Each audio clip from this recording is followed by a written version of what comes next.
jihar Kano ta karbi wannan allura gadan-gadan a inda mai girma gwamna Dr. Abdullahi Umar Ganduje ranke shi ya fara karban wannan allura. To za mu so mu ji irin yadda za ta kasance har ya tafi ga kasa-kasa da ke tun daga shi da mai girma gwamna ya fara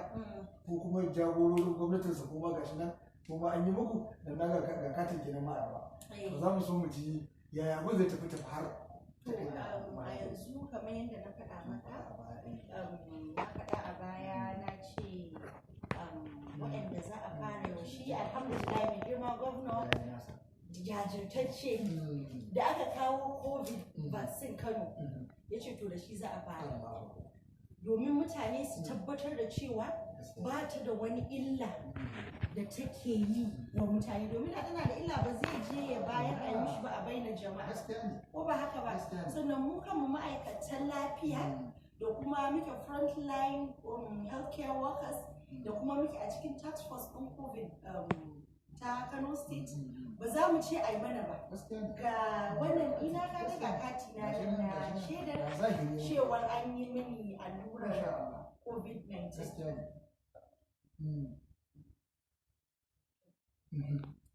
ga kati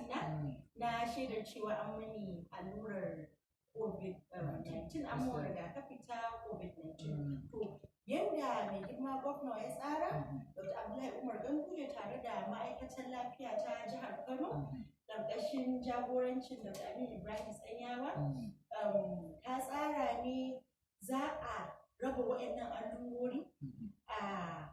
asibitoci ko ce centers guda 509 zai iya karanto centers ɗin a gurguje domin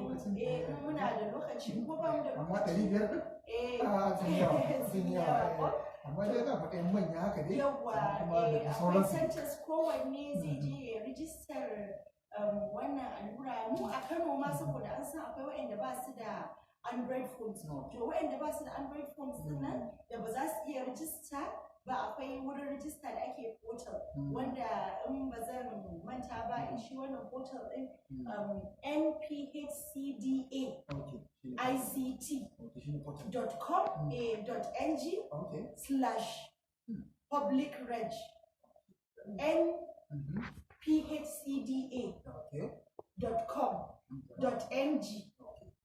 nphcda.com.ng/public-reg a nan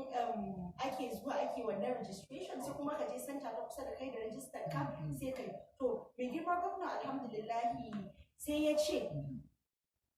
a ma buɗe wurin rijistar ma gaba ɗaya domin akwai waɗanda ba masu da data a Kano ɗin mun san peculiarities namu waɗanda ba masu da data da za su je su wannan rijista wasu su kuma ba masu da yadda ma za su ba masu iya rijista ba to su ya za a yi musu sai aka buɗe wurare da aka ware mutum daban da shi kuma kawai yana zaune da kwamfutar shi za ka je za ka zauna zai maka rijista idan ya maka rijista za ka je za ka karbi allurarka za ka tafi gida a santa mafi kusa da take unguwarka wato asibitocin shaka tafi kenan na unguwanni yawwa to za a yi wa frontline covid healthcare workers sannan kuma za a yi ma frontline healthcare workers wato ma'aikatan lafiya na jihar Kano bayan an yi wa ma'aikatan lafiya na jihar Kano sannan kuma za a yi wa duk wani wanda yake ɗan sama da shekara 65 zuwa sama to wa'annan su ne rukunan farko da kuma security personnel su ne rukunan farko da za a fara yi wa wannan allurar rigakafi ta covid-19 a Kano idan alal akalla idan an gama idan ta yi ragowa kuma to za a kuma fito da wa'yansu rukunan da za a daɗa ci gaba da yi musu wannan allura ta covid-19 kuma insha Allah zan daɗa dawowa kafin lokaci ya ƙure da daɗa faɗan kuma rukunan da aka ware domin a yi wannan rigakafi ta covid-19. To ranki daɗe in na fuskance ki ranki daɗe wannan allura dai kusan ya zama wajibi Kano ko kuma Najeriya saboda kariya ne kamar da kika faɗa da ranki daɗe sojoji ne kamar da kika faɗa ɗin masu kariya to kin ga ya zama wajibi da mu rungumi wannan shiri kuma mu saurare gare ku domin mu ji irin yadda za ku dinga ɗora mu akan tafarki na gari da ke haka ne? To masha Allah. To a maskalan mu a cikin wannan shiri na ranar wanka ga shi dai muna tattaunawa da gwamnati shawara na musamman kan